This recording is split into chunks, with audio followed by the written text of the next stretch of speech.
Naipatay na natin yung tent natin! May poste na! Bebang, eto na yung mga kumot para may bubong tayo. Akin na iska, ilalagay natin para matapos na itong bahay kubo natin.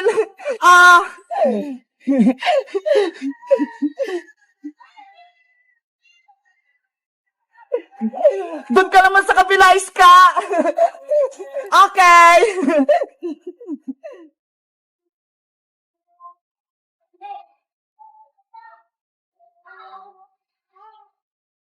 Ano bebang iska? Tapos na ba yung bahay kubo natin? Ang tagal niyo naman kumilos. Ikaw, princess, nagreklamo ka pa. Wala ka nang ginagawa eh. Kumakain ka lang. Gutom na nga ako, bebang eh. Kaya kayo na lang gumawa ng baybayan natin. Ikaw talaga, sobrang tamad mo. Aalis na nga si Iska, hindi ka pa tumulong. Hayaan mo na si Princess Bebang. Ang mahalaga, magsama-sama tayong tatlo. Eto na yung huli nating laro na bahay-bahayan, kaya dapat magsaya tayong tatlo. Oo nga no, huling laro natin to, Iska. Sana, huwag ka nang umalis. Mamimiss ka namin ni Princess. Naku Bebang, nagdrama ka na naman. Dapat mag-enjoy tayo kasi alis na si Iska. Bakit? Hindi mo ba mamimiss si Iska, Princess, kapag pumunta siya sa Hong Kong? Siyempre, mamimiss ko rin si Iska.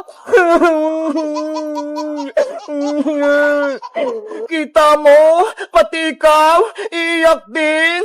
Iska, huwag ka na kasing umalis. Dito ka na lang sa amin. Iska, please, huwag ka nang umalis. Hoy, Bebang, Princess, nag-iiyakan na naman kayo. Di ba nga maglalaro tayong tatlo? Ikaw kasi, pupunta ka pa kasi ng Hong Kong. Pwede ka naman mag-aral dito. Kaya nga, Iska, wala na tuloy kami kaklase ni Bebang sa pasukan. At wala na rin akong makokopyahan tuwing tayo nag-exam. Ikaw talaga, Princess, puro ka kalokohan. Maglaro na nga tayo ng baybayan.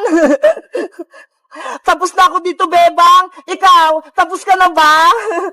Patapos na din ako. Itatali ko na lang to. Ayan, pwede na tayong pumasok sa loob. Yay! May bahay kubo na kami. Ako na unang papasok. Wow! Ang ganda dito sa loob. Ang luwag-luwag.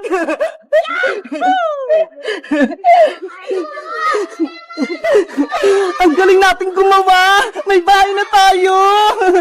Maleta, dito ka muna ha! Hindi ka kasi kasya sa loob eh!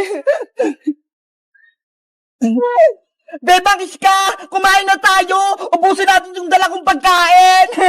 Bago tayo kumain, gagawa tayo ng promise kasi aalis na si Iska eh! Sige! Okay! Itaas ang kamay, tapos sundan niyo lang ako! Ako si Bebang. Ako si Princess. Ako si Iska. Nangangako ako sa mga kaibigan ko na si Iska at si Princess. Nangangako ako sa mga kaibigan ko na si Bebang at Iska. Nangangako sa mga kaibigan ko na si Bebang at si Princess. Na hindi ko sila kalilimutan at magiging kaibigan ko sila hanggang pagtanda. Na hindi ko sila kalilimutan at magiging kaibigan ko sila hanggang pagtanda. Na hindi ko sila kakalimutan at magiging kaibigan ko sila hanggang pagtanda. Pexman, cross my heart. Pexman, cross my heart. Pexman, cross my heart. Ayan, nagawa natin yung promise natin. Panigurado, hindi tayo maghiwalay tatlo.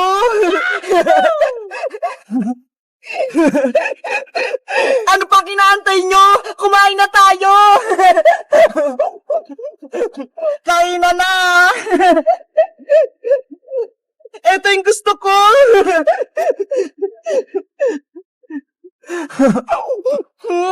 Ang sarap nito!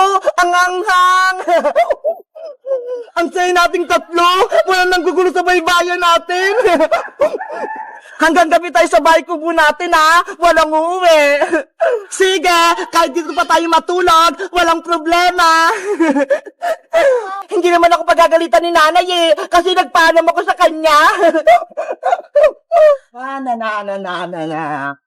Uy! Sila Bebang at Iska yun ah! Pati si Princess! Nagbabaybayan na naman sila! Ay, aba! May maleta dun sa labas! May naisip ako! Kukunin ko nga!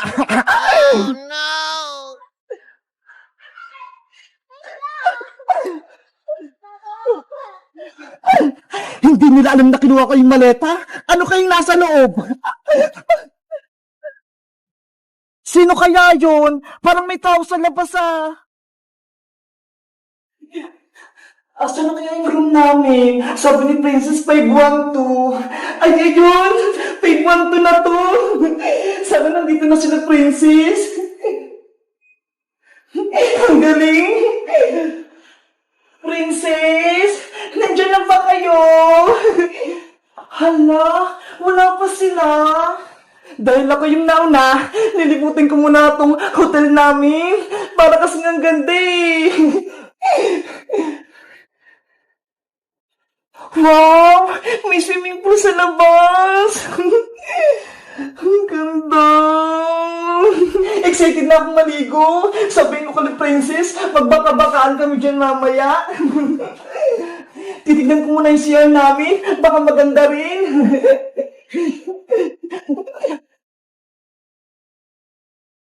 Wow! May swimming pool din! Ang ganda naman dito sa loob. Meron silang malaking batya.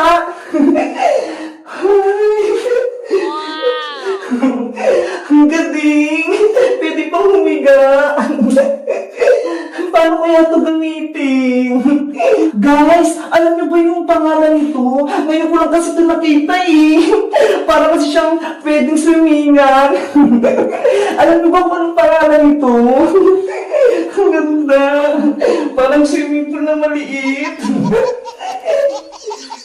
Nasa na kayo sila Princess tsaka si Iska. Ang tagal naman nila. Guys, kaya nandito kami sa may hotel kasi birthday ni Iska. Pinadalan siya ng mama niya para dito kami mag-celebrate sa hotel. Ito nga may dala akong cake sa kanya. Batiin niyo si Iska, guys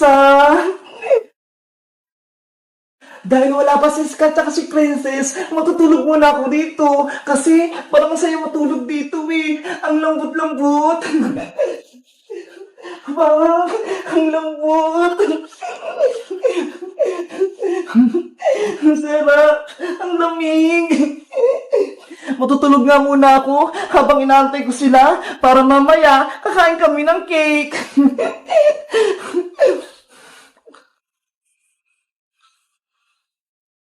A few moments later. Bebang! Nandito na ako!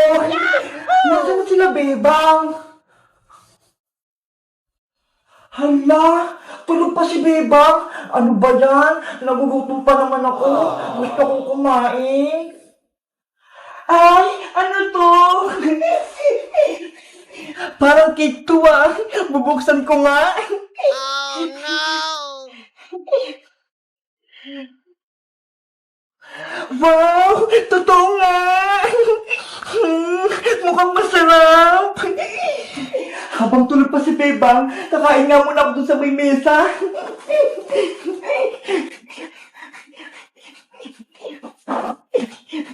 Ang ganda naman itong cake na to. Ang cute. Sakto lang para sa akin.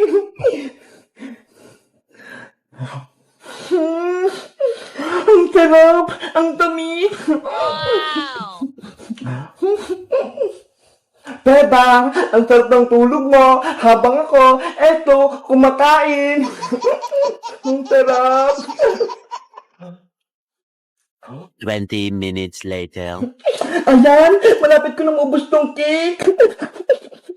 Oh no! Ay, sa wakas, nagising na rin ako.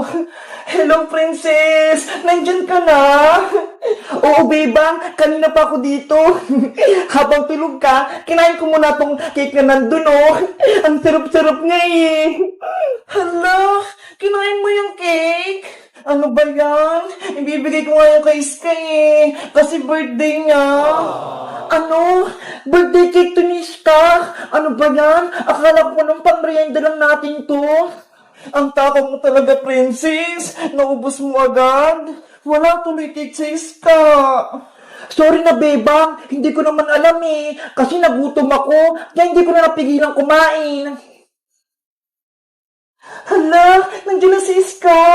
Bebang Princess, nandito na ako. Happy birthday, Iska. Happy birthday, Iska. Thank you, Bebang. Thank you, Princess. Maraming salamat sa pagbati. Pasensya na, wala na yung cake. Kinain na kasi ni Princess eh. Nagutom lang talaga ako sobra, kaya hindi ko napigilan kumain. Si Princess talaga, ang takaw. Pero okay lang yun, Bebang. Dahil birthday ko, bibili tayo mamaya ng cake. Ang importante, magsama-sama tayong tatlo. Okay, sige, magsaya-saya tayo dito. Dahil birthday mo, magsiswimming na tayo. Ay, may swimming pool pala dito. Ang ganda. Gusto ko nang maligo. Sige, mag-swimming na tayo. Tara na. Guys, si Iska, birthday niya. Kaso, si Princess, kinain yung cake niya. Para sumaya si Iska, batiin niyo na lang siya ng happy birthday. Bye-bye guys. Kita-kits ulit tayo bukas.